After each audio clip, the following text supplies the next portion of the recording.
그 저번에 좀 많이 이렇게 죽어서 지금 고전을 하고 계시는데 네. 지금 11월 8일 오늘 네. 지금 상황은 좀 어떠신 것 같아요? 보식 많이 했고 이제 죽을 애들은 다 죽고 네. 새로 이제 보식을 한 애들은 네. 잘 크고 있습니다. 그러면 이제 죽을 놈은 죽고 살 놈은 살고 이제 결론이 난 거죠. 네. 근데 그때 그 촬영을 하고 나서 날씨가 좀 추워졌고 네. 오늘 오전에 비가 엄청 많이 내렸어요. 네. 비가 한번 이렇게 이번 주까지 오고 나면은 그 다음에 이제 날씨가 추워지는 게 이제 지극히 정상이거든요. 기본적으로 이번 주 한두 내내 비가 온다고 해가지고 네. 저번 주 토요일 날, 금요일 날 해가지고 아트플랜하고 네. 뭐 연면식 했고요. 네. 뭐 약을 하면 좋게 하겠지만 화학방제를 하면 좋게 하겠지만은 네. 저희들은 지금 100% 착과되지 않은 꽃이 피어 있는 상태다 보니까 꽃가루를 억제시켜서 기온과 확률이 높아지기 때문에 아트플랜으로 예방방제하고 일반적인 살균제를 했을 때는 꽃가루가 좀 억제가 걸리기 때문에 예, 하시는 거죠? 예. 그래서 이제 기온과 확률이 훨씬 높아집니다. 그러다 보니까 저희는 아트플랜으로 예방방제를 했고 네.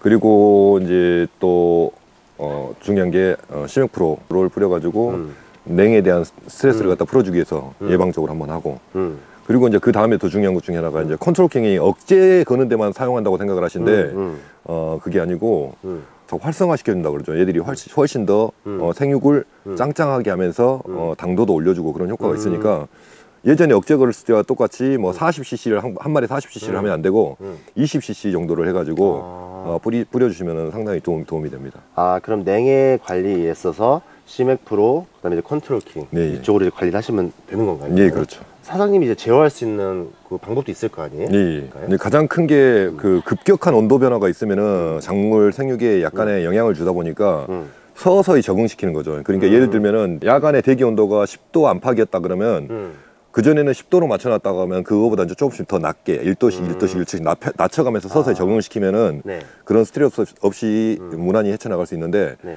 엄청 따뜻하다고 해가지고 네. 온도를 야간 온도를 12도 이상씩 계속 잡아놓고 있다 갑자기 날씨 떨어진다 해가지고 7도나 8도로 잡아버리면 네.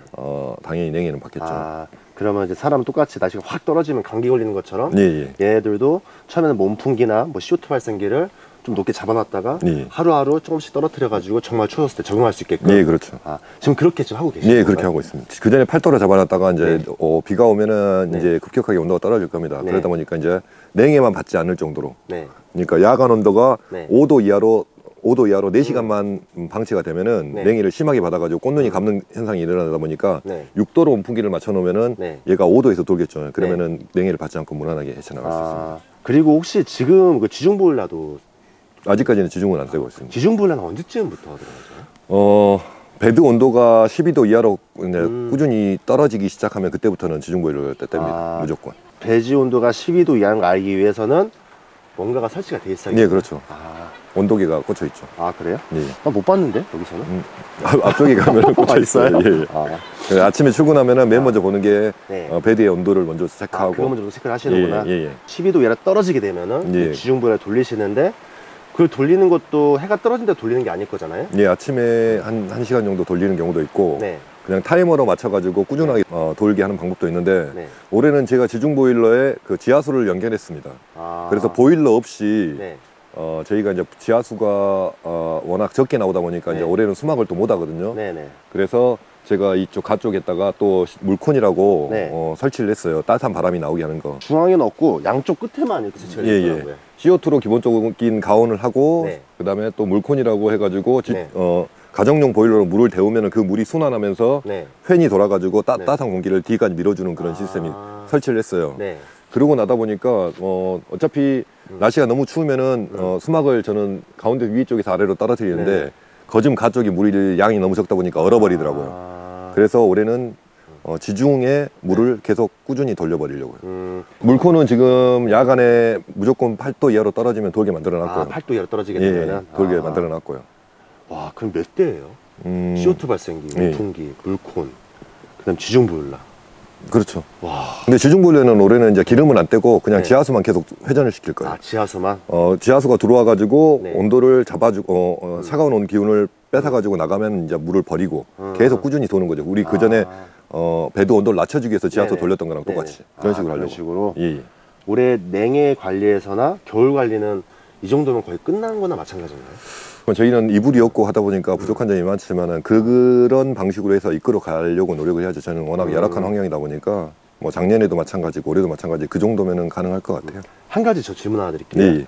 보통 이제 한겨울이 되면은 외부 온도가 춥다 보니까 이 환기를 좀 덜 시키려 하시는 경향들이 있어요. 예, 예. 그럼 전 제가 알기로는 내부에 CO2 농도가 굉장히 떨어지기 때문에 네. 오히려 문제가 되는 걸로 알고 있거든요. 네, 그렇죠. 그럼 이 환기 관리는 어떻게 하는 게 제일 좋을까요? 뭐 기본적으로 환기는 무조건 시켜야 된다고 생각을 합니다. 환기는 무조건 해야 예, 된다? 무조건 해야 되는데 정 안 될 것 같으면은 예를 들어서 일중이나 이중의 개폐를 한 10cm나 정도만 해가지고 위에 유동현을 돌려가지고 밖에 공기를 좀 빨아들이게 하는 것들 그런 방법을 쓰기도 하고요. 뭐 바람이 많이 치는 쪽에 문을 닫아놓고 바람이 덜 치는 부분에 문을 열어서 유동현을 돌려서 바람을 빨아들이게 하는 방법도 쓰고요. 그럼 어떠한 방법이든지 간에 측창의 문을 살짝만 열어가지고 예, 공기는 조금씩 들어오게 해주고 그렇죠. 오히려 이 팬을 돌려가지고 예. 그 압으로 인해서 예, 예, 전체 순환되게 예, 예.